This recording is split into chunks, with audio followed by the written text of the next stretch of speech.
I am Lakshmi. Welcome to my channel. கருவேப்பிலை பொடி. இந்த மாதிரி கருவேப்பிலை பொடி செஞ்சு வச்சுக்கிட்டிங்கனாக்கா குழந்தைங்களுக்கு டிஃபன் பாக்ஸ்க்கு லஞ்சுக்கு நம்ம ஈஸியாக ப்ரிப்பேர் பண்ணி கொடுக்கலாம். இந்த கருவேப்பிலை சாப்பிட்ற நன்மைன்னு பார்த்தீங்கன்னாக்கா நரமுடியை போக்கும், முடி வளர்ச்சியை தூண்டும், நார் சத்து நிறைந்து உள்ளது, செரிமானத்தை சீராக்கும், கொலஸ்ட்ராலை கட்டுப்படுத்தும், இதயத்தை ஆரோக்கியமாக வைக்கும், ஸ்கின் தலைமுடியை ஆரோக்கியத்தை மேம்படுத்தும், இரும்பு சத்து, போலிக் ஆசிட் நிறைந்து உள்ளது, சர்க்கரை நோயை எதிர்த்து போராடும், சர்க்கரை நோய்க்கு மருந்தாக செயல்படும், பலவிதமான பிரச்சனைகளில் இருந்து நம்மை காக்கும். கருவேப்பிலை பொடி.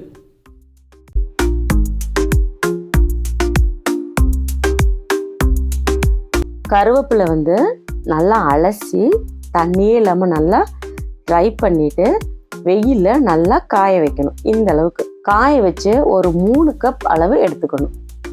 பேனில் 2 டேபிள் ஸ்பூன் உளுந்து சேர்த்துடலாம். ஸ்டவ்வை சிம்லே வச்சு பொன்னிறமாக வறுத்துடலாம். வரமிளகாய் ஒரு 5, 2 டீஸ்பூன் வரமல்லி, 1 டீஸ்பூன் மிளகு. ஸ்டவ்வை சிம்லே வச்சு கருகாமல் வறுத்து எடுத்துடலாம்.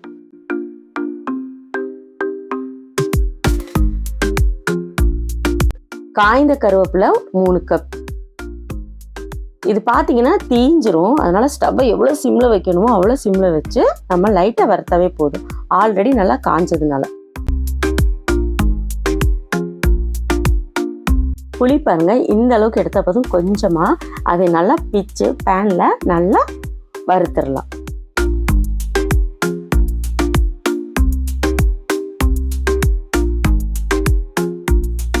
ஒரு டீஸ்பூன் கல் உப்பு சேர்த்து அதையும் சேர்த்து வறுத்துடலாம்.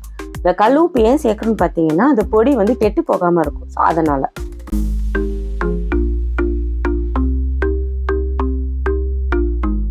எல்லாத்தையும் நல்லா ஆற விட்டுடலாம்.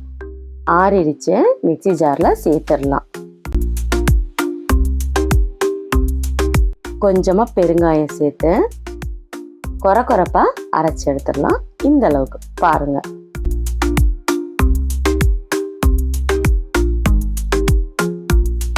இதை நம்ம ஒரு பாட்டிலில் ஸ்டோர் பண்ணி வச்சுக்கலாம். இப்படி இந்த கருவேப்பிலை பொடியை நம்ம ப்ரிப்பேர் பண்ணுறதுனால 6 மாதம் வரைக்கும் கெட்டு போகாமல் இருக்கும்.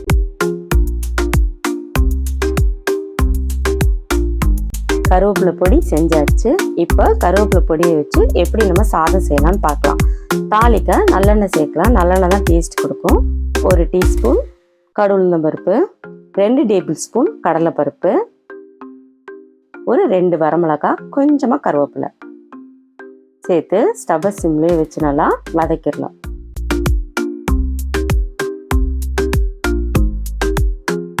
டேஸ்ட்டுக்கு 10 முந்திரி சேர்த்துருக்கேன். அப்படி இல்லைன்னா கூட வேர்க்கடலை கொஞ்சம் சேர்த்துக்கலாம். நல்லா வதங்கிருச்சு. சாதம் பார்த்தீங்கன்னா கொஞ்சம் விரையா இருக்கணும், அப்போ தான் நல்லாயிருக்கும். ஒரு 2 பேர் சாப்பிட்ற அளவுக்கு நம்ம பேனில் சேர்த்துடலாம்.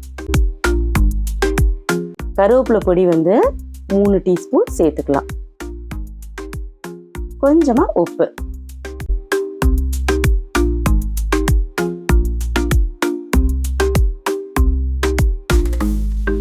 ஸ்டவ் ஆஃப் பண்ணிடலாம்.